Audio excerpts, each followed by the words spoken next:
Hey everyone, how we doing this fine day? Here's another day of sunless skies. What we're going to try to do today is hopefully clear out the rest of this fucking map and get some supplies. Maybe see Port Prosper. See if we can get some stuff there. Hopefully, please. We're in a bit of a rough spot. I'm willing to admit that. Things haven't quite gone our way. It's no wonderful life, that's for sure. Well, maybe it is, but it's the second part of a wonderful life without the first. You know, the part where it goes to the prison camp. Anyway, enough with the dour chat. We're turning over a new leaf. We're gonna win this fucking thing, and we're gonna do it with class and style like you've never seen before. How we're gonna do it? No idea. That's what. A bit like that, we run into bees.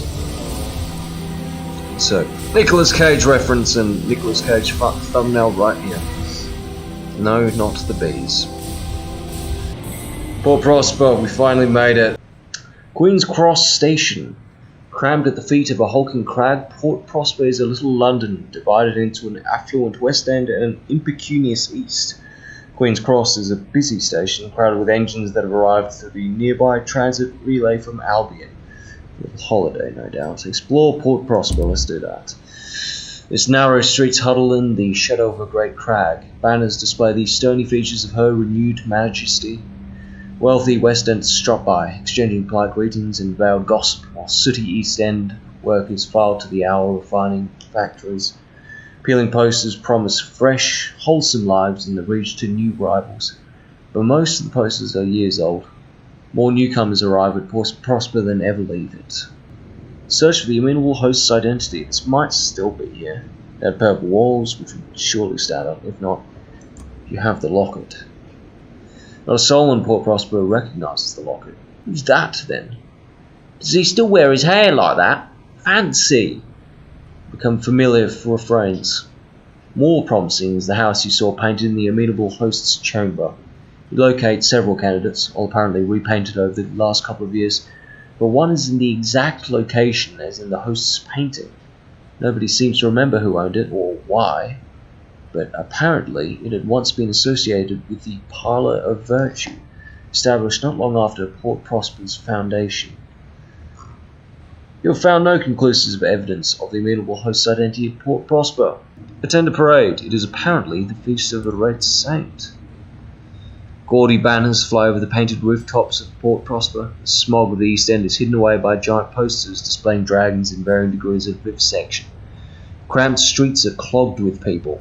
Wealthy West Enders promenade about the amusements, while impoverished East Enders work at the stalls and huddle by the chestnut fires for warmth. A painted dragon, pursued by knights, is chased through the crowds to a chorus of "Ho! The riding!" Mingle with the West Enders or the East Enders, or fraternise with anyone. This does absolutely nothing. I don't think any of these do it either. Mingle with the West Enders. That's the crinoline, the starch that gleams on the moustaches. Sure, you'll fit right in. A lady in a jacket bodice with bone sleeves looks you up and down. "What do you think, Mildred?" A murmur of assent runs through the crowd of starched and corseted ladies. Gentleman adjusts his moustache. "Yes, you'll do.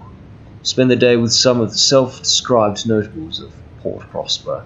We'd roast chestnuts, sip glasses of Greyfields, all the way from old London, and even participate in a riding, charging through the narrow streets pursued by several braying fellows in a dragon."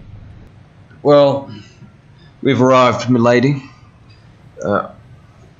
Well, rate me 5 out of 5 stars on Uber, if you could. Even if it did take us, a collective 5 hours to get here, then, you know, you still got here, right? So that's worth something. Deliver the fastidious inspector, finally. She disembarks with her bag in hand and peers up at a clock tower that is being raised above the station. It is tangled with scaffolding and rings with the sound of hammers and cries of workmen. "Accept your payment." Ask the horse foreman what they need. Perhaps you can secure it. "Bronzewood," the foreman wheezes bluntly. On consignment, this illustrator's wood and polymers and plenties are here. And a gourd of chorus nectar to this bunch of work-shy ingrates need constant shouting out, and my voice is giving up the ghost. Some nectar should have been me bellowing again like a champion. Carolyn's your best bet there. Or Titania, the flower town, will pay, like. I hope you'll pay, because if not, I have no business with you, sir. Offer transport to settlers. Have you heard? I got 5 stars on TripAdvisor for delivering a woman 15 hours late. Offer transport to settlers. Explorers, adventurers, and pioneers gather here freshly arrived from Albion, all awaiting transport further into the Reach. An opportunity, transport a settler. Would-be pioneers clamour at the station, eager to make their fortunes among the stars. My friend has been sending me postcards from Port Haven, and I've never seen anywhere so quaint. You must take me there. His handshake is firm to the point of rudeness. He leans in close. My time is precious, you understand. I'd appreciate it if you got me there as quick as you can. You shan't go unrewarded for the effort. Oh fuck. I'm sorry. You must not know me too well. I only deliver late. If at all. The parsimonious chairman's offices. The offices of the Windward Company on Port Prosper are elegantly appointed, if antiquated. Paintings of old London adorn the walls. And the parsimonious chairman has worked for ruthless captains. Sits behind his imported mahogany desk, a decanter of brandy at his left hand, a series of neatly stacked reports at his right. Fire has been lit in the cavernous hearth. It's too warm. Listen to the parsimonious chairman's offer. He promises an opportunity for profit. Oh, I like this man. He pours the brandy into 2 glasses, then produces a ruler to measure the amounts. To business, he smiles, revealing the extensive damage to his teeth. I was a pugilist back in London, a young man's game. He stands at the window, watching the starlight bathe the sloping streets of Prosper. This place exists because of constant work, and the politicians who planned it to the pioneers who built it to the soldiers who even today defend it from the Tacites. If need of more such work, bring me nameplates from Tacity engines, keep lists, who will be rewarded. Sure, I took an offer quite like this for the opposite end of the deal, but I have no soul. As long as you offer me money, I'll take it. You want any other favours? Sexual favours. I'll do it for $10. You'll hunt Tacity locomotives and provide their nameplates for the parsimonious chairman. He refills your glasses. Cheers. Your glasses clink as another wash of heat comes from the hearth. I'm glad that there are those in the Reach dedicated to our vision. Yeah, money. That's quite the vision. This game is stressful. Having to manage the stress and this and that, it's too much. I'm physically suffering from anxiety right now. For a game that's mostly like one screen that you watch which is about as interesting as watching the road from your car on a road trip. Man, it gets the heart pumping when all this stress starts stacking on. You've accrued debts, and everyone's trying to kill you, your own dreams.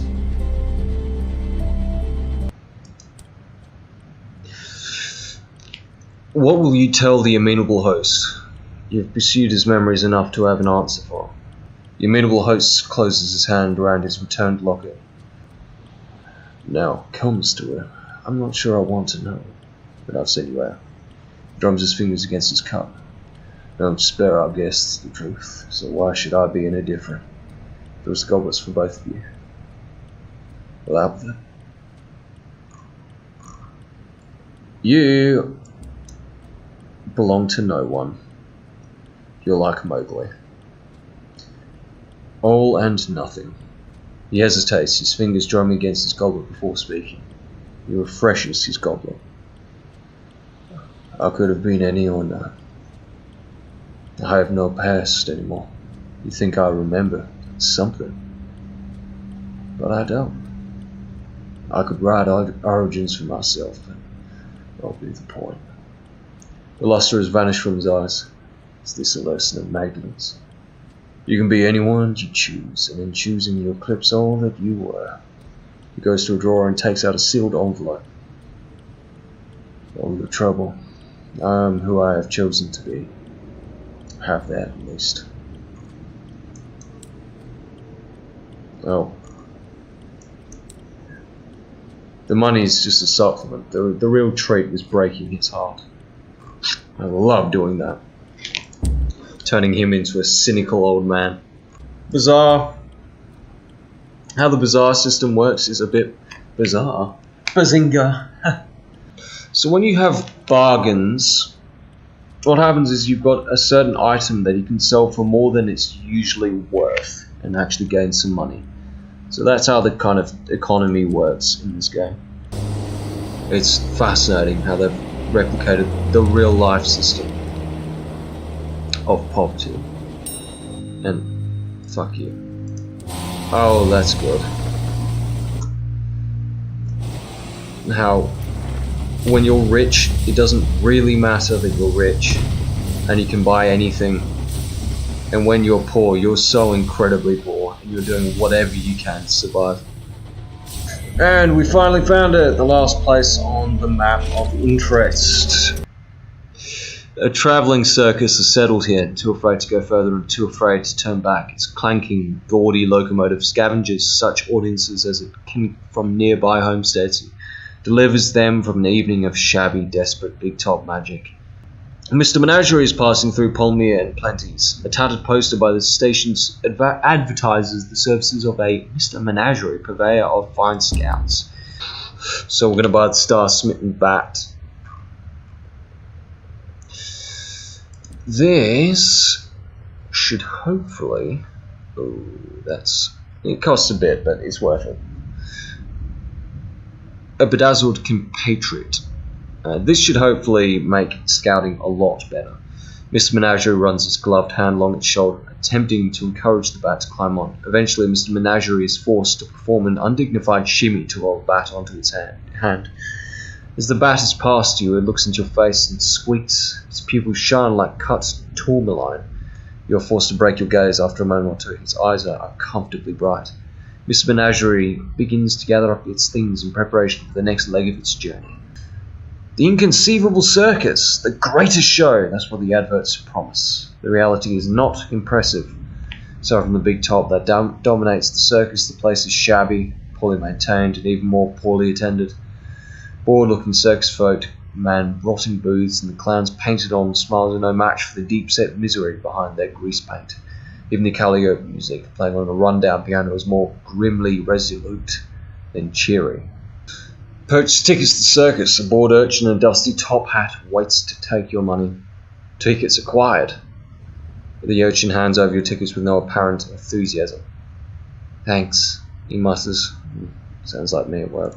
Visit the amusements. We're going to try and spend as much time with the circus as we can. The midway calls. Most stalls here are empty. Their owners either asleep or long since gone. You gamely make the most of them. From the whole of Mirror, there is only one. It's the Whack-A-Rat game, currently closed due to the rights having ununionized. At least the day proves quiet, with nothing actively trying to kill you. In the high wilderness, that alone counts as a vacation. Yeah, I know. Boredom's trying to kill me in this game all the time. The midway calls. At first glance, the circus is in poor shape. A second glance reveals how much worse things are than that. You try the battered mushrooms and realise why they have yet to take off as a beloved snack. Attempting to dispose of the bag, you duck behind a stall and find a pile of them already waiting. Another visitor pokes their head around. Is this where the bags go? She asks and deposits her own with the rest. It's a nice touch. I am going to sneak behind the tents.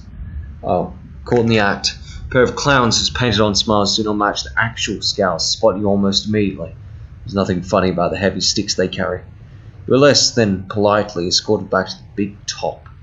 Perhaps if you were better known around here, they would be less concerned. I'm hot shit around here compared to all of you. I'm well known. A scribbled note. Back in, it says, followed by an indecipherable scribble. How useful. So we can't buy tickets again. Fuck the circus, man. It sucks. It's filled with cheats and frauds, and they rig those games so that I could never get that stuffed rabbit. So I hate them. Thus my origin as a supervillain. I'm just telling you some speedrun tactics. As a speedrunner myself of Sunless Skies, I currently hold the record for the shortest playtime of Sunless Skies with 5 hours for the first realm. That's shorter than most, I'd imagine.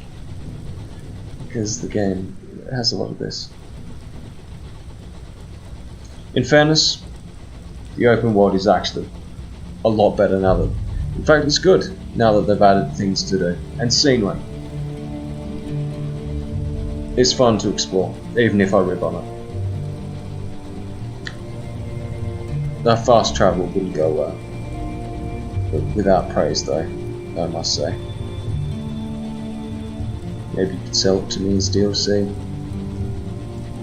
For once I want Activision or EA to be involved. I'm sure they'd put in fast travel for money.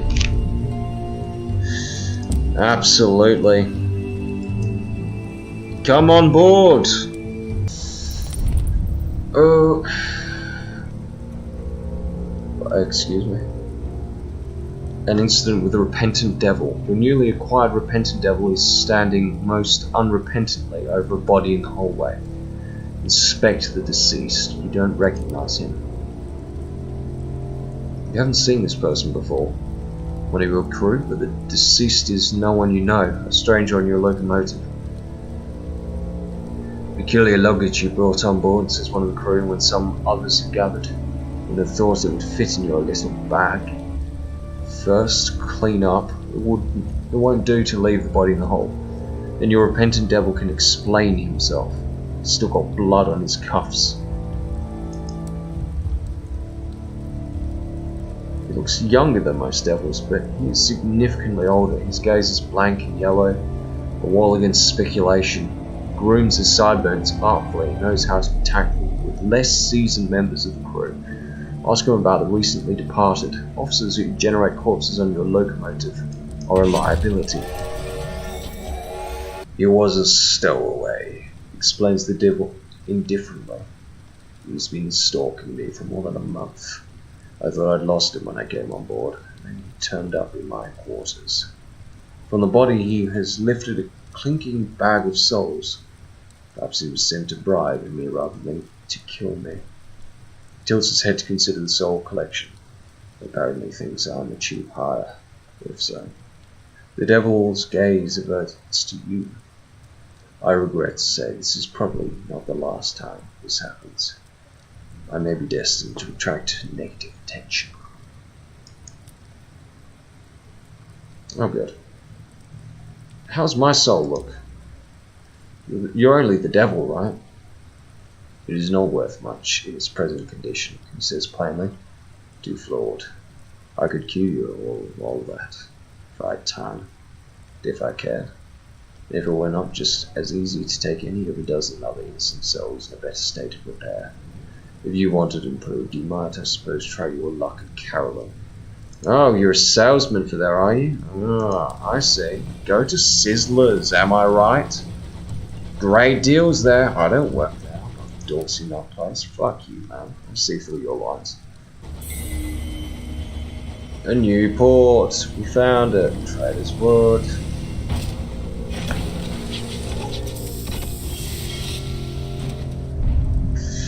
Forest's Edge. Trader's Wood is a sprawling, secluded forest on the edge of the Reach.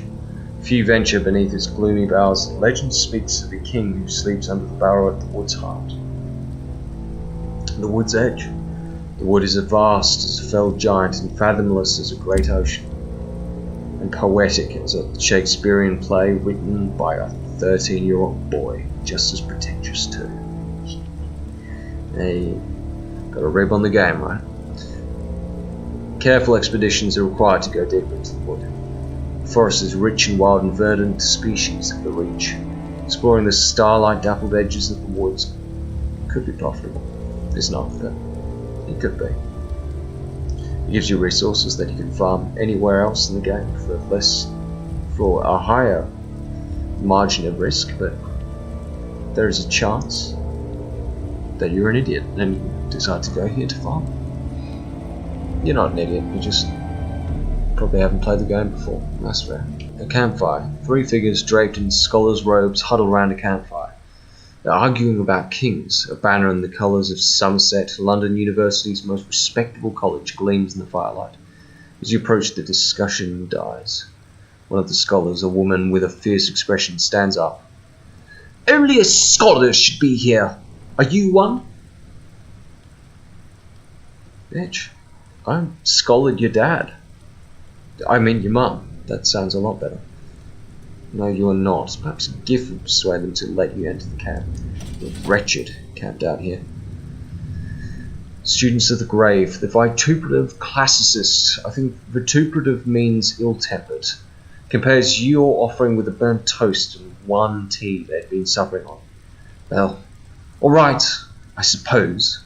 The woman is vituperative classicist. Okay. Was I not already told this? Did I need to hear this a second time? Her companion's a dismal paleographer, a forlorn young man, and a feckless theologian, a handsome youth with an easy smile. They explain that they are here to enter the regent's grave where they believe a sleeping king lies buried. They do not agree as to the king's identity. Unfortunately, the college has cut our funding, the classicist explains. Speak to us if you'd be interested in helping. Ask how you can help. The scholars intimated that you might be able to help them continue their explorations into the wood. Into the woods. Your inquiry induces a rare spirit of cooperation in the scholars. The last expedition into the woods found a document written into correspondence. It contained directions to a place called the Steward's Farm. The theologian explains. Alas, that is all it needs to break their alliance.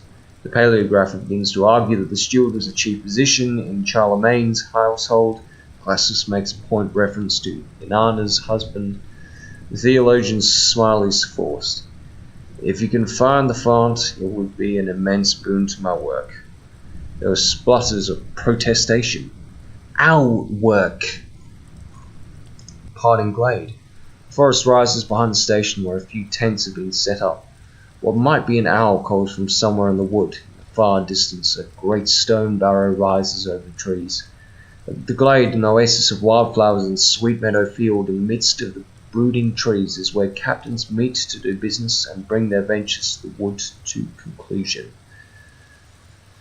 Hunt for creatures with a cryptozoologist. One of the many horrors in this wood is bound to be lighted. An amazing discovery. No sarcasm. The cryptozoologist grabs your arm. Oh, look, there! And indeed, deep in the woods, where little light can penetrate, you see a shape, hunched over, covered with hair. The cryptozoologist digs into a backpack and pulls out a blowgun. Tranquilizer, she explains, fitting an ungainly telescopic sight on top of it. The dart strikes a target. With a howl of protest, it collapses. You follow the cryptozoologist to the unconscious body of a bearded man in a thick coat. Undaunted, she heads back into the woods in search of discovery that won't smear as much upon waking. You leave her before she can mistake you for her quarry. Explore the glade. Birds trill in the nearby trees and the sweet scent of flowers pervades the air. Far, far away. There is no one else here at present. There are signs of recent passage, a discarded set of cups from some clandestine picnic, loose paper hastily torn from a notebook, a few bullets and scorched grass. People come to the glade to conduct meetings as neutral ground and as a place of things, quoted from the watchful gaze of the high wilderness. We'll return here some other time if we're going to be completionists about it. For now, we're going to find Titania and go to London. Very good, Mr. Wayne. Very good. The company's retreat. New Winchester is in an uproar. Crowds of boisterous taxis stamp through the streets in their hobnail boots. In Kissigar Gardens, they are burning piles of top hats. The Winwood Company, whose fortunes have suffered recently, has abandoned the port. The war, it actually has a purpose in the full game. Learn more. You can piece together reports from several excited citizens. Ousted. They must have been preparing the evacuation for some time.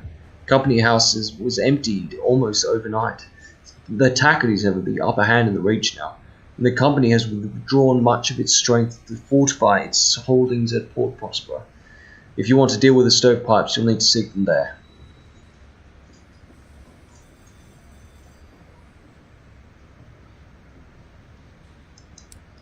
That is sick. Oh. Hello again. Crucial bit this. Look how it's been maintained. Beautiful. Stoker beams, that was me. You won't regret this, Captain. The Navigator pumps your hand. He's an Imperial, a people descended from ancient Mongolians and led by the Eagle Khan, whose technology opened the doors to the skies. Passing Skyfarer tussles the Navigator's hair. Filak, the woman says with a grin. The Navigator rolls his eyes. She's from my last crew. You thought I brought them luck? I didn't, but still good high.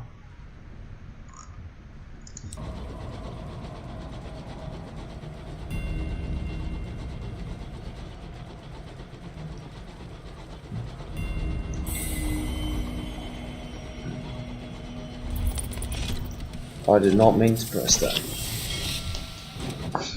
Hey! Valentine Square. Titania is cupped in the petals of a colossal orchid. Heady with scent, lurid with colour, an enclave of Bohemians have made it their home, seeking inspiration in the wilderness of the rich.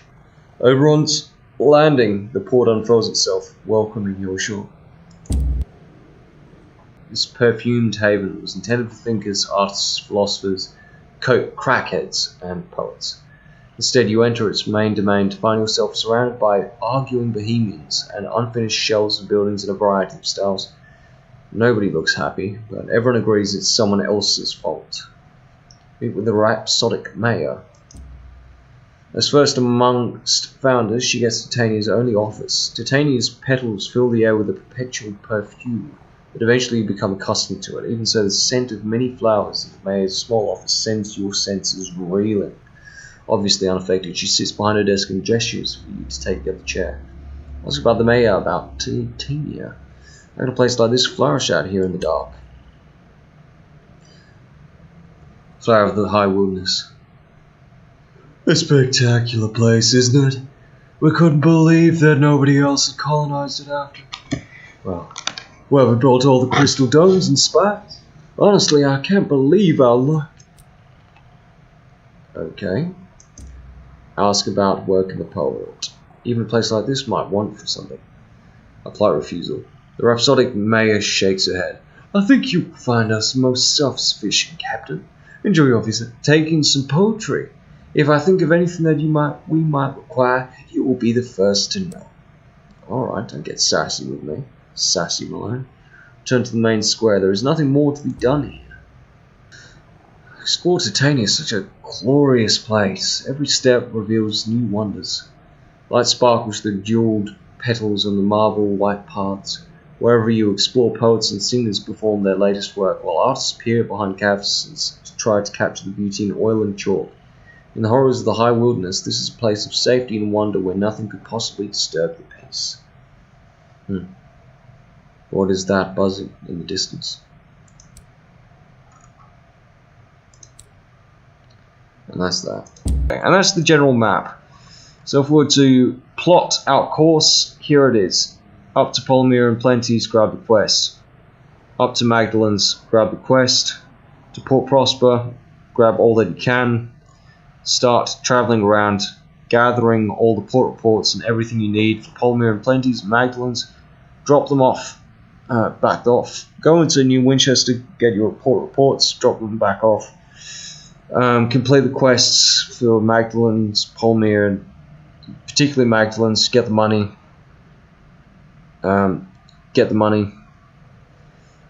And then you can complete the rest at your pace, or just leave the area entirely because you've done most of what you need to do.